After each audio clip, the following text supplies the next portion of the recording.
আপনি যেদিকেই তাকাবেন সেদিকেই দুশ্চিন্তাগ্রস্ত মানুষ দেখতে পাবেন। আজ মানুষের জীবনের সবথেকে নেগেটিভ জিনিস হচ্ছে দুশ্চিন্তা। এই পৃথিবীটা যেন দুশ্চিন্তা এবং আশঙ্কার এক বিশাল ভাণ্ডার। মানুষের জীবনের টেনশনের যেন কোনো শেষই নেই, অশান্তির যেন কোনো শেষ নেই। জীবন নিয়ে টেনশন, ভবিষ্যৎ নিয়ে টেনশন, পারিবারিক সমস্যা নিয়ে টেনশন। চারিদিক থেকে দুশ্চিন্তার মেঘ যেন ঘিরে ধরেছে। স্বাস্থ্য সমস্যা, না জানি আরও কত ধরনের সমস্যা, যেগুলো আমাদের টেনশনের কারণ, আমাদের দুশ্চিন্তার কারণ। প্রতিটা দিন হাজার হাজার মানুষ দুশ্চিন্তার মধ্যে ডুবে যাচ্ছে। কিন্তু একবার ভাবুন যে আপনি একা নন। আপনার দুশ্চিন্তা, আপনার মন খারাপ, আপনার টেনশন, আপনার জীবনের সমস্যা, সকল বিষয়ে তিনি অবগত। তিনি সমস্ত কিছুর খবর রাখেন। তিনি জানেন, তিনি অন্তর্যামী। আপনার মন খারাপের খবর রাখেন। হ্যাঁ, আমি তানহার কথা বলছি, যিনি আপনাকে আপনার বাবা মায়ের চেয়েও বেশি ভালোবাসেন, যিনি আপনাকে আপনার থেকেও বেশি ভালোবাসেন। তিনি আর কেউ নন, এই পৃথিবীর পরিচালক, আমাদের জীবনের নিয়ন্ত্রক, আমাদের রব, আমাদের আল্লাহ। আল্লাহ পাক বলেন, আমি মানুষকে সৃষ্টি করেছি এবং তার মনে যে অনুভব এবং চিন্তার উদয় হয় তা আমি জানি। আমি তার অন্তরের সাথে যুক্ত, তার ঘাড়ে অবস্থিত সেরা অপেক্ষা করো নিকটবর্তী। আল্লাহ পাক আমাদের প্রত্যেকটা চিন্তা জানেন, আমাদের দুশ্চিন্তা, আমাদের অশ্রু, আমাদের রাত জাগা, ঘুমহীন চোখ, সমস্ত বিষয় এগুলোই আপনার রব জানেন, আমাদের আল্লাহ জানেন।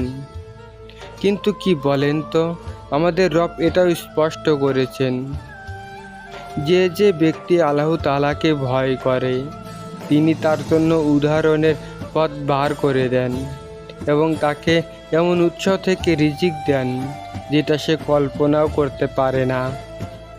বিশ্বাস করুন, যদি আপনি তাকওয়া অবলম্বন করেন তাহলে আল্লাহ পাক এমন পথ খুলে দেবেন যেটা আপনি কখনো কল্পনাও করেননি। শুধু দুশ্চিন্তা করার পরিবর্তে আমাদেরকে ধৈর্য ধরতে হবে, আমাদেরকে সফর করতে হবে।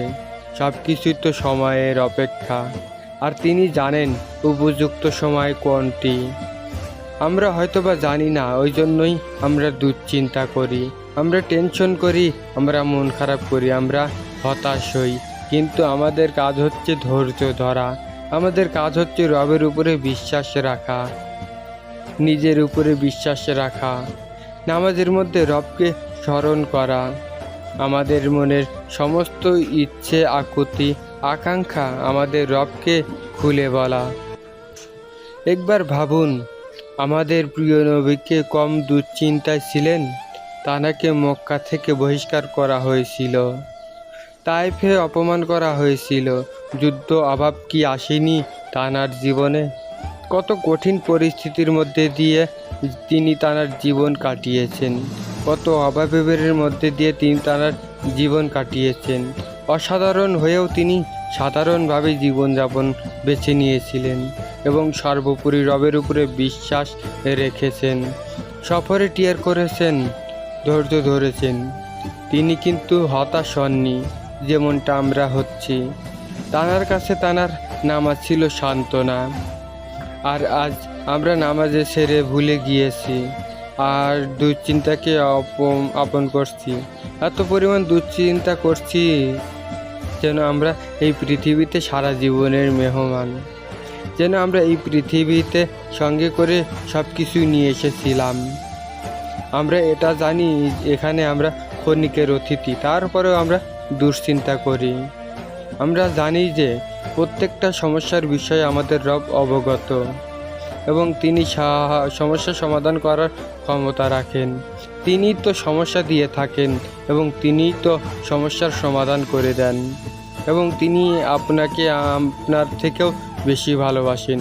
এই সব কিছুই তথ্য আমাদের কাছে আছে, তারপরেও আমরা দুশ্চিন্তা করছি, আমরা মন খারাপ করছি, আমরা টেনশন করছি, ভুলে যাচ্ছি, বিশ্বাস হারাচ্ছি ডানার উপর থেকে। কিন্তু এমনটা কেন হবে? এমনটা করা কতটা গ্রহণযোগ্য, কতটা যুক্তিসম্মত? যদি গ্রহণযোগ্য না হয়ে থাকে, যদি যুক্তিসম্মত না হয়ে থাকে, তাহলে দুশ্চিন্তা করবেন না, টেনশন করবেন না। আপনার রবের উপরে বিশ্বাস রাখুন। আল্লাহ তাআলা আপনার অন্তরে জানেন, আপনার অন্তরের খবর রাখেন। নামাজি হয়ে যাওয়ার চেষ্টা করুন। বিশ্বাস করুন, নামাজ আমাদের জীবনে অন্যতম শান্তির চাবিকাঠি। আজকের দিনে এই সোশ্যাল মিডিয়া তো আমাদের মনে সন্দেহ জাগাচ্ছে। ধর্মের জীবন এত সুন্দর, আমারটা কেন নয়? অন্যরা এত পারফেক্ট, আমি কেন নয়? অন্যদের জীবন তো কোনো সমস্যা নেই, আমার জীবনে কেন এত সমস্যা? কত সুন্দর, কতই এগিয়ে তারা, আমি কেন পিছিয়ে? তাদের কত অর্থ, আমার কেন নেই? এই সমস্ত নানাবিধি প্রশ্ন আমাদের মনে অনেক বেশি সন্দেহ তৈরি করছে, আমাদের যোগ্যতার উপরে প্রশ্ন তুলছে, রবের উপরে প্রশ্ন তুলছে, বাধ্য করাচ্ছে। কিন্তু সোশ্যাল মিডিয়াতে এমন অনেক জিনিসও তো দেখানো হয় যেখানে অনেক মানুষ আপনার থেকেও খারাপ পর্যায়ে আছে, যেখানে অনেক মানুষ কত বাজেভাবে জীবন কাটাচ্ছে। তখন তো তাদেরকে দেখে রবের শুকরিয়া আদায় করেন না? অবশ্যই করা উচিত। অবশ্যই আমাদের থেকে যারা নিচু অবস্থান করছে তাদেরকে দেখে উচিত তারা কত খারাপভাবে জীবন কাটাচ্ছে, আর আমরা কত ভালোভাবে জীবন কাটাচ্ছি সেটা দেখা উচিত, সেটা ভাবা উচিত, সেটা অনুভব করা উচিত। তুলনা করাটা আমাদের সাজে না। আর যদি তুলনা করতেই হয় তাহলে তাদের সাথে করুন যারা আপনার থেকে নিচু পর্যায়ে আছে।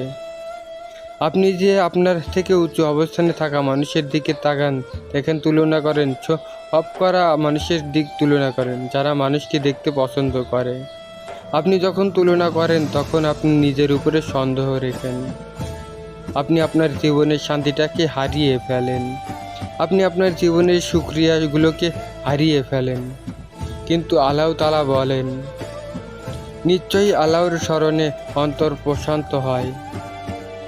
এই কথা সবসময় নিজের মস্তিষ্কে গেঁথে রাখুন যে পৃথিবী কিন্তু কখনোই চিরস্থায়ী সুখের স্থান নয়। এটা পৃথিবী, এটা জান্নাত নয় যেখানে চিরস্থায়ী সুখ থাকবে। যদি সত্যি আপনার জীবনটা আপনার কাছে কঠিন মনে হয় তাহলে স্মরণ করুন আপনার রবকে, আপনার আল্লাহকে, যিনি আপনার জীবনকে সুন্দর করে দেওয়ার ক্ষমতা রাখেন, যিনি আপনার থেকেও আপনাকে বেশি ভালোবাসেন।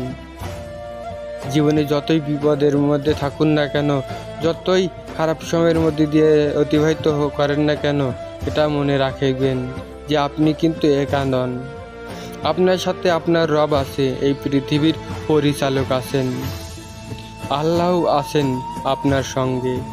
আপনার দুশ্চিন্তা, আপনার মন খারাপের গল্প, আপনার ইচ্ছা, আকুতি, আকাঙ্ক্ষা সব কিছুই আপনার রব জানেন, এবং তিনি জানেন এগুলোকে কখন সমাধান করতে হবে।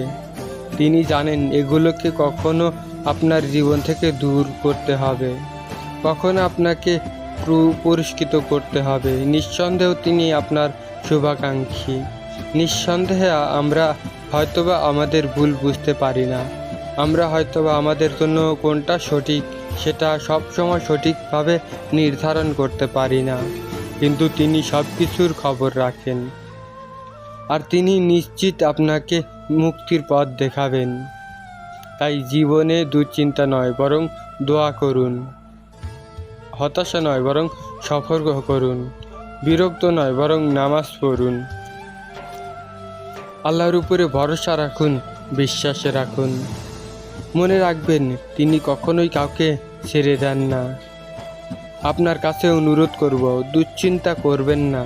আল্লাহ আপনার সমস্ত বিষয় নিয়ে অবগত এবং আপনার জন্য উত্তম পরিকল্পনা করেছেন। আপনি হয়তোবা জানেন না, কিন্তু আপনার রবের পরিকল্পনা আপনার পরিকল্পনার থেকে উত্তম।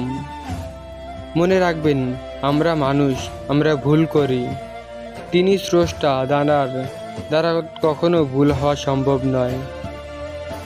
নিশ্চয় তিনি আপনাকে পুরস্কৃত করবেন, হয়তোবা তিনি আপনার ধৈর্যের পরীক্ষা নিচ্ছেন, হয়তোবা সঠিক সময়ের অপেক্ষা করাচ্ছেন।